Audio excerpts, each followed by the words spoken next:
মই ঋতুৰাজ টাইম এইটৰ দৰ্শকসকলৰ বাবে এই মুহূৰ্তত লৈ আহিছোঁ এটা গুৰুত্বপূৰ্ণ খবৰ কিয়নো নিশাৰে পৰা ৰাজ্যত এতিয়া দেখিবলৈ পোৱা গৈছে এক প্ৰকাৰ মুখলধাৰ বৰষুণ আৰু মুখলধাৰ বৰষুণৰ সমান্তৰালকৈ ঠাই ঠাই প্ৰচণ্ড ধুমুহাই এতিয়া এক প্ৰকাৰ কাল ৰূপ ধাৰণ কৰিছে আৰু ইতিমধ্যে বৰঝাৰস্থিত বতৰ বিজ্ঞান কেন্দ্ৰই এলাৰ্ট জাৰি কৰিছে অনাগত ৩টা ঘণ্টাৰ ভিতৰত ৰাজ্যৰ উজনিৰ পৰা নামনিলৈ কেইবাখনো জিলাত প্ৰচণ্ড গতিবেগত ধুমুহা অহাৰ সম্ভাৱনীয়তাৰ কথা ব্যক্ত কৰিছে এটা ডাঙৰ খবৰ টাইম এইটৰ দৰ্শকসকলক এই মুহূৰ্তত জনাইছোঁ ৰাজ্যত এক প্ৰকাৰ অন্ধকাৰময় পৰিৱেশ প্ৰকৃতিয়ে এক প্ৰকাৰ ৰুষ্ট ৰূপ ধাৰণ কৰাৰ খবৰ আহি পৰিছে নিশাৰে পৰা ৰাজ্যজুৰি প্ৰচণ্ড ধুমুহা বৰষুণ গুৱাহাটী মহানগৰীত নিশাৰ পৰাই হোৱা প্ৰচণ্ড বৰষুণৰ বাবে ঠায়ে ঠায়ে এতিয়া দেখিবলৈ পোৱা গৈছে কৃত্ৰিম বানপানী প্ৰান্তে প্ৰান্তে শিলাবৃষ্টি প্ৰকাণ্ড গছ উভালি পৰি ব্যাহত হৈ পৰিছে যাতায়াত ব্যৱস্থা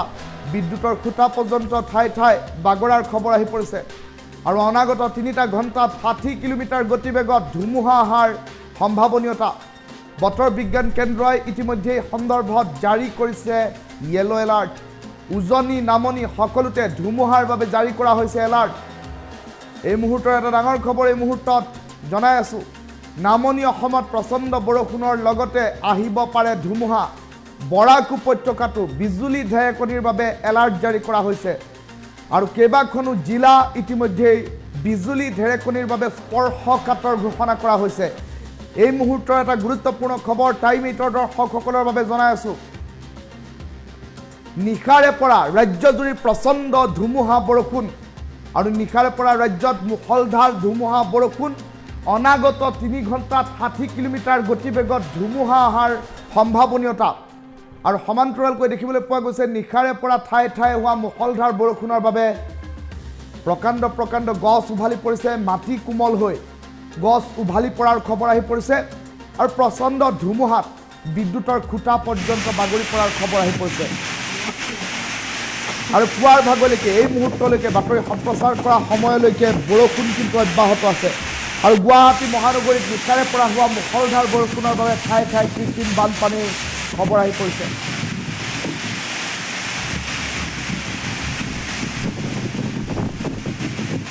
টাইম এইটৰ দৰ্শকসকলক এই মুহূৰ্তত এটা গুৰুত্বপূৰ্ণ খবৰ জনাই আছোঁ কিয়নো ৰাজ্যখনৰ বিভিন্ন প্ৰান্তত এতিয়া বতৰে এক প্ৰকাৰ কাল ৰূপ ধাৰণ কৰিছে আৰু বতৰে কাল ৰূপ ধাৰণ কৰাৰ পাছতেই দেখিবলৈ পোৱা গৈছে পৰিস্থিতি ক্ৰমাগতভাৱে এক প্ৰকাৰ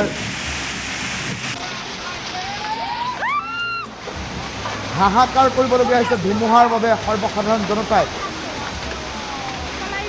আৰু বুধবাৰৰ দিনটোত বজ্ৰপাতৰ বাবে দুগৰাকীকৈ কিশোৰীয়ে প্ৰাণ হেৰুৱাৰ খবৰ এই মুহূৰ্তত আহি পৰিছে ৰাজ্যখনৰ এনে কেতবোৰ জিলাৰ বাবে এতিয়া এলাৰ্ট জাৰি কৰা হৈছে য'ত দেখিবলৈ পোৱা গৈছে বজ্ৰপাতৰ বাবে ঘৰৰ পৰা যদি বেছি জৰুৰী কাম নহয় ওলাই অহাৰ বাবেও এতিয়া কেতবোৰ নিষেধাজ্ঞা জাৰি কৰা পৰিলক্ষিত হৈছে কিয়নো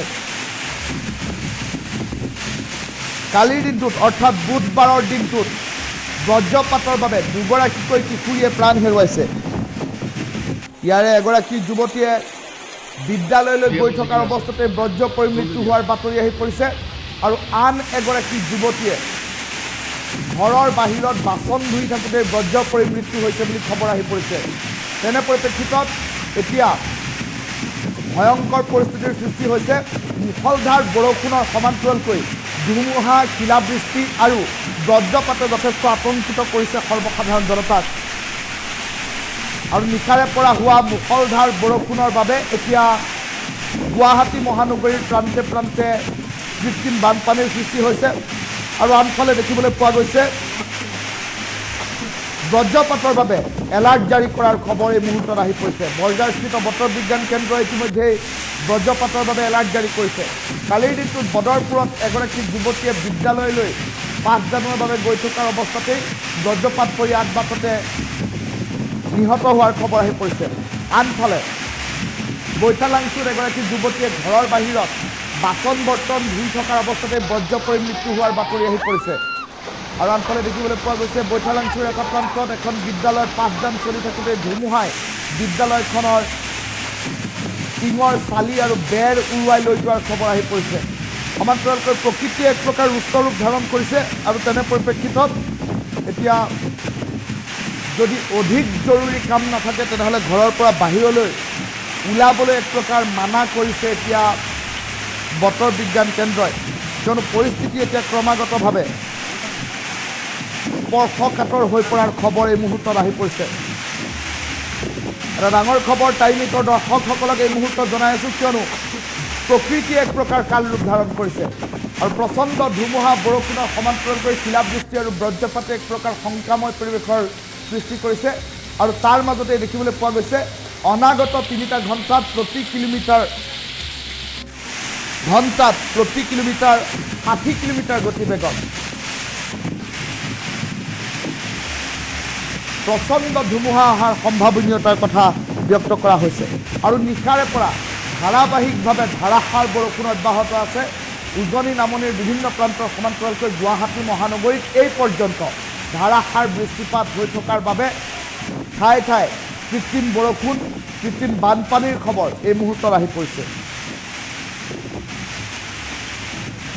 আৰু এই মুহূৰ্তত ৰাজ্যখনৰ কোন কোন প্ৰান্তত বতৰ ডাৱৰীয়া, কোন কোন প্ৰান্তত বৰষুণ হৈ আছে সেই সন্দৰ্ভত আপুনিও কৰিব পাৰিব মন্তব্য। আপোনাৰ মন্তব্য আমি টাইম এইটৰ কমেণ্ট ছেকশ্যনৰ পৰা পঢ়ি শুনাবলৈ চেষ্টা কৰিম। জিন্তু কোচে মন্তব্য প্ৰকাশ কৰিছে, ঢকুৱাখনাত মুষলধাৰ বৰষুণ বুলি উল্লেখ কৰিছে। মুকুন্দ মাধৱ কলিতাই বগী নদীত যথেষ্ট বৰষুণ হৈছে বুলি উল্লেখ কৰিছে। দীপ গাংগুলীয়ে মন্তব্য প্ৰকাশ কৰিছে, পাঠশালাত ধাৰাসাৰ বৰষুণ ধুমুহা হৈ আছে বুলি উল্লেখ কৰিছে। কেইবাগৰাকীও দৰ্শকে এই মুহূৰ্তত পোনপটীয়া সম্প্ৰচাৰত মন্তব্য প্ৰকাশ কৰিছে। সেই মন্তব্যসমূহ আমি পোনপটীয়া সম্প্ৰচাৰৰ মাজতে ৰাজ্যখনৰ কোন কোন প্ৰান্তত বৰষুণ ধুমুহা আৰু শিলাবৃষ্টি হৈছে সেই খবৰ আমি ল'বলৈ চেষ্টা কৰিছোঁ আৰু এই মুহূৰ্তত টাইম এইটৰ পোনপটীয়া সম্প্ৰচাৰত সংযুক্ত হৈ থকা প্ৰায় 1000ৰ অধিক দৰ্শকে কমেণ্ট কৰিব পাৰিব। সেই মন্তব্যসমূহ পোনপটীয়া সম্প্ৰচাৰৰ মাজতে আমি পঢ়ি শুনাবলৈ চেষ্টা কৰিম।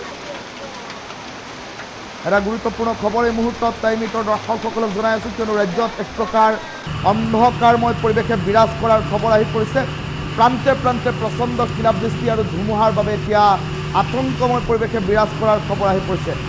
অনাগত 3 ঘণ্টাত প্ৰতি কিলোমিটাৰ 60 কিলোমিটাৰ গতিবেগত প্ৰচণ্ড ধুমুহা অহাৰ সম্ভাৱনীয়তা আৰু নিশাৰে পৰা ধাৰাসাৰভাৱে বৃষ্টিপাত হোৱাৰ পাছত এতিয়া গুৱাহাটী মহানগৰীৰ প্ৰান্তে প্ৰান্তে কৃত্ৰিম বানপানী আৰু আনফালে দেখিবলৈ পোৱা গৈছে প্ৰচণ্ড শিলাবৃষ্টিৰ বাবে ঠায়ে ঠায়ে বিস্তৰ ক্ষতিসাধন। উজনিৰ পৰা নামনিলৈ বিভিন্ন প্ৰান্তত এতিয়া প্ৰচণ্ড বৰষুণ আৰু সমান্তৰালকৈ ধুমুহাই বিস্তৰ ক্ষতিসাধন কৰাৰ খবৰ আহি পৰিছে। এটা ডাঙৰ খবৰ এই মুহূৰ্তত টাইম এইটৰ দৰ্শকসকলক জনাই আছোঁ। বুধবাৰৰ দিনটোত প্ৰকৃতিয়ে এক প্ৰকাৰ ৰুষ্টৰূপ ধাৰণ কৰা পৰিলক্ষিত হৈছিল। বুধবাৰৰ দিনটোত বৰাক উপত্যকাৰ বদৰপুৰত এগৰাকী যুৱতীয়ে কলেজলৈ যাত্ৰা কৰি থকাৰ অৱস্থাতে আধবাটতেই পৰিল বৰ্জ্য আৰু বৰ্জ্য পৰি কলেজলৈ গৈ থকা ছাত্ৰীগৰাকীয়ে প্ৰাণ হেৰুৱাবলগীয়া পৰিস্থিতিৰ উদ্ভৱ হ'ল। এয়া কালিৰ দিনটোৰ খবৰ আৰু আনফালে দেখিবলৈ পোৱা গ'ল বৈঠালাংছুত ঘৰৰ চোতালত এগৰাকী যুৱতীয়ে বাচন ধুই আছিল আৰু তাৰ পাছতেই বৰ্জ্য পৰি নিহত হোৱাৰ খবৰ আহি পৰিছে। ঠিক একেদৰে আজিৰ দিনটোতো বতৰ বিজ্ঞান কেন্দ্ৰই এলাৰ্ট জাৰি কৰিছে যে কেইবাখনো ৰাজ্যত বজ্ৰপাতৰ বাবে স্পৰ্শকাতৰ ঘোষণা কৰা হৈছে। কেইবাখনো জিলাত এতিয়া এলাৰ্ট জাৰি কৰি ৰখা হৈছে। অসম তথা উত্তৰ পূৰ্বাঞ্চলতো এই এলাৰ্ট আছে আৰু অসমৰ কেইবাখনো স্পৰ্শকাতৰ জিলা চিনাক্ত কৰা হৈছে। এই জিলাকেইখনত বজ্ৰপাতৰ বাবে এলাৰ্ট জাৰি কৰি ৰখা হৈছে। তেনে পৰিপ্ৰেক্ষিতত যদিহে অত্যাধিক জৰুৰী কাম নাথাকে তেনেহ'লে আপুনি ঘৰৰ পৰা বাহিৰলৈ আজিৰ দিনটোত পৰাপক্ষত নোলাব, কিয়নো বজ্ৰপাতে এক প্ৰকাৰ ভয়ংকৰ ৰূপ ধাৰণ কৰাৰ সম্ভাৱনীয়তা প্ৰকট। ছাদ্দাম হুছেইনে মন্তব্য প্ৰকাশ কৰিছে, দলগাঁৱত বহুত বৰষুণ হৈছে বুলি উল্লেখ কৰিছে। আজাৰুল হুছেইনে বৰষুণ হৈছে বুলি উল্লেখ কৰিছে। আমিৰ হুছেইনে নগাঁৱৰ কচুৱাত বতৰ ভাল নহয় বুলি উল্লেখ কৰিছে। মুজহাৰ আলীয়ে ধুবুৰীত যথেষ্ট বৰষুণ বুলি উল্লেখ কৰিছে। বদৰুল ইছলামে কৰৈগুৰিত ধুমুহা শিলাবৃষ্টি হৈ আছে বুলি উল্লেখ কৰিছে। নিজাম আলীৰ মন্তব্য পঢ়িছোঁ, ওদালগুৰিত বৰষুণ হৈ আছে বুলি উল্লেখ কৰিছে। জাহিদুল ইছলামে সোণকলিত বৰষুণ হৈ আছে বুলি উল্লেখ কৰিছে। কেইবাগৰাকীও দৰ্শকৰ মন্তব্য এই মুহূৰ্তত আমি পঢ়ি শুনাবলৈ চেষ্টা কৰিছোঁ আৰু সমান্তৰালকৈ দেখিবলৈ পোৱা গৈছে প্ৰচণ্ড ধুমুহা বৰষুণে এক প্ৰকাৰ চিন্তিত কৰিছে সৰ্বসাধাৰণ জনতাক আৰু সমান্তৰালকৈ দেখিবলৈ পোৱা গৈছে এতিয়া প্ৰচণ্ড শিলাবৃষ্টি ধুমুহাৰ সমান্তৰালকৈ অধিক শংকিত কৰিবলগীয়া আন এটা বিষয় হৈছে সেয়া হৈছে বজ্ৰপাত। আৰু কালিৰ দিনটোত বজ্ৰপাতে যেনেধৰণৰ ক্ষতি সাধন কৰিছে সেই বজ্ৰপাতৰ বাবে আৰু অধিক চিন্তিত হৈ পৰিছে সৰ্বসাধাৰণ জনতা। পথাৰত কাম কৰি থকা লোকসকল অধিক সাৱধান হোৱাৰ সময়, কিয়নো বজ্ৰপাতৰ বাবে কেইবাখনো জিলাত এলাৰ্ট জাৰি কৰি ৰখা হৈছে। সমান্তৰালকৈ দেখিবলৈ পোৱা গৈছে বৰাক উপত্যকা আৰু নামনি অসমত এতিয়া বজ্ৰপাতৰ বাবে যথেষ্ট এলাৰ্ট আছে। পাহাৰীয়া জিলা কাৰ্বি আংলঙত বজ্ৰপাতৰ বাবে যথেষ্ট এলাৰ্ট আছে আৰু ডিমা হাছাওতো বজ্ৰপাতৰ বাবে এলাৰ্ট আছে। বৰাক উপত্যকাৰ বজ্ৰপাতৰ বাবে যথেষ্ট স্পৰ্শকাতৰ বুলি ঘোষণা কৰি ৰখা হৈছে। তেনে পৰিপ্ৰেক্ষিতত এইসমূহ জিলাত বসবাস কৰা লোকসকল অধিক সাৱধানতা অৱলম্বন কৰাৰ সময় আহি পৰিল, কিয়নো নিশাৰে পৰা ৰাজ্যজুৰি ধুমুহা বৰষুণ আৰু অনাগত ৩টা ঘণ্টাৰ ভিতৰত প্ৰচণ্ড ধুমুহা বৰষুণে এক প্ৰকাৰ ভয়ংকৰ পৰিস্থিতিৰ উদ্ভৱ কৰাৰ সম্ভাৱনীয়তা প্ৰকট হৈ উঠিছে, যাৰ ফলশ্ৰুতিত এতিয়া দেখিবলৈ পোৱা গৈছে আৰু অধিক শংকাময় পৰিৱেশে বিৰাজ কৰাৰ খবৰ আহি পৰিছে। জিয়াৰুল হকৰ মন্তব্য পঢ়িছোঁ, গোৱালপাৰাত বহুত বৰষুণ হৈছে বুলি উল্লেখ কৰিছে। টংকেশ্বৰ দাসে খানাপাৰাত বৰষুণ হৈ আছে বুলি উল্লেখ কৰিছে। মুজাহিদ আলীয়ে মন্তব্য প্ৰকাশ কৰিছে লখিমপুৰত বৰষুণ হৈ আছে। পূৰ্ণ শইকীয়াই মন্তব্য প্ৰকাশ কৰিছে বালিপাৰাত বৰষুণ হৈ আছে।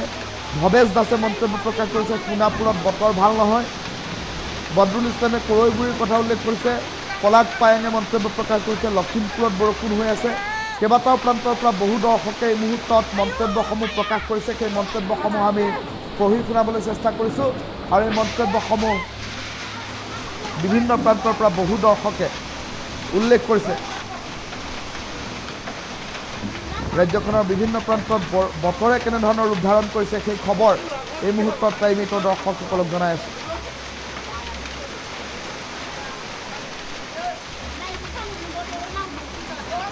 ইতিমধ্যে ৩০খনকৈ জিলাত হাই এলাৰ্ট জাৰি কৰা হৈছে। আগন্তুক ৩টা ঘণ্টাত ধুমুহা বৰষুণে তণ্ডৱ চলোৱাৰ এক প্ৰকাৰ আগজাননী। উজনিৰ পৰা নামনিলৈ বতৰৰ কালৰূপ আৰু আপোনাৰ অঞ্চলত বতৰ কেনেকুৱা জনাব পাৰিব কমেণ্ট ছেকশ্যনত। সেই কমেণ্ট বক্স আমি এই মুহূৰ্তত খুলি দিছোঁ আৰু সমান্তৰালকৈ দেখিবলৈ পোৱা গৈছে এতিয়া বতৰে এক প্ৰকাৰ ভয়াৱহ ৰূপ ধাৰণ কৰাৰ বাবে যথেষ্ট চিন্তিত হৈ পৰিছে সৰ্বসাধাৰণ জনতা, কিয়নো ৰাজ্যত এক প্ৰকাৰ এতিয়া অন্ধকাৰময় পৰিৱেশ আৰু অন্ধকাৰময় পৰিৱেশৰ বাবে যথেষ্ট চিন্তিত হৈ পৰিছে সৰ্বসাধাৰণ জনতা, কিয়নো প্ৰতিকূল বতৰৰ বাবে কালিৰ দিনটোত বজ্ৰপাতৰ বাবে যি ভয়ংকৰ ঘটনা সংঘটিত হ'ল ৰাজ্যখনৰ দুটা প্ৰান্তত, সেই ঘটনাই যথেষ্ট চিন্তিত কৰি তুলিছে। আজিৰ দিনটোতো ৰাজ্যখনৰ কেইবাখনো জিলাত বজ্ৰপাতৰ বাবে এলাৰ্ট আছে। কেইবাটাও প্ৰান্তৰ পৰা বহু দৰ্শকৰ মন্তব্য আহি পৰিছে। দৰঙত যথেষ্ট বৰষুণ দি আছে বুলি ভাস্কৰ জ্যোতি বৰুৱাই মন্তব্য প্ৰকাশ কৰিছে। কপিল বৰ্মনে মন্তব্য প্ৰকাশ কৰিছে। নামৰূপৰ কথা উল্লেখ কৰিছে। বাহাৰুলে উল্লেখ কৰিছে। লখিমপুৰৰ তিনিঠেঙীয়াত বৰষুণ দি আছে বুলি উল্লেখ কৰিছে। ৰূপম শিৱসাগৰে মন্তব্য প্ৰকাশ কৰিছে শিৱসাগৰত বৰষুণ দি আছে। অৰ্জুন দাসে মন্তব্য প্ৰকাশ কৰিছে উমৰাংচুৰ ডিমা হাছাওত তামাম বৰষুণ। নিতুল গোহাঁই ঢকুৱাখনাত বৰষুণ বুলি উল্লেখ কৰিছে। হজৰত আলীয়ে নগাঁৱত বৰষুণ হোৱা নাই বুলি উল্লেখ কৰিছে। চাও দিলীপ কোঁৱৰে ঢকুৱাখানাত নিশাৰে পৰা ধাৰাসাৰ বৰষুণ বুলি উল্লেখ কৰিছে। গণেশ ৰাভাই অৰুণাচলত বৰষুণ দি আছে বুলি উল্লেখ কৰিছে। জিন্নে ৰহমানে মন্তব্য প্ৰকাশ কৰিছে বিলাসীপাৰাত বৰষুণ হৈ আছে। ডিমা হাছাওত বৰষুণ হৈ আছে বুলি এগৰাকী দৰ্শকে উল্লেখ কৰিছে। আনোৱাৰ হুছেইনে মন্তব্য প্ৰকাশ কৰিছে। তেওঁ কোন প্ৰান্তৰ পৰা লিখিছে উল্লেখ কৰা নাই, কিন্তু বৰষুণ ধাৰাসাৰভাৱে হৈ আছে বুলি এতিয়া উল্লেখ কৰাৰ খবৰ এই মুহূৰ্তত আহি পৰিছে।